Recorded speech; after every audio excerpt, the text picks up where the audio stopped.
Hi, I'm Trish. Welcome back for another Tips and Tricks.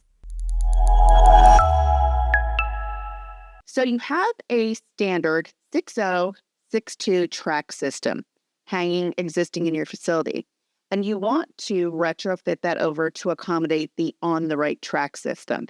How do you do that? So you're going to take your on the right track rail. It is also going to come with these adapters.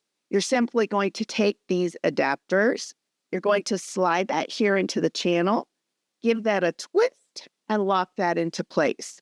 You'll space these out according to the installation instructions. Once you've got that portion installed, you're going to set that off here to the side. The next thing you want to do is you want to take these bars here. You're going to have your adapter slider, a larger size screw, and a washer.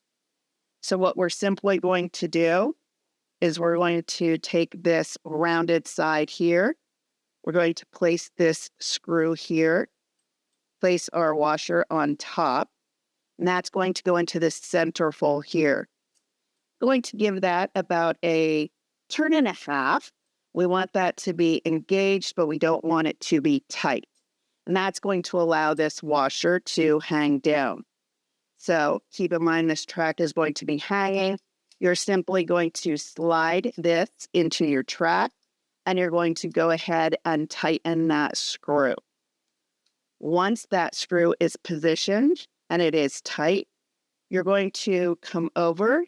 You're going to go ahead and attach your on the right track rail that we've already pre-started. Come underneath and simply screw in this screw.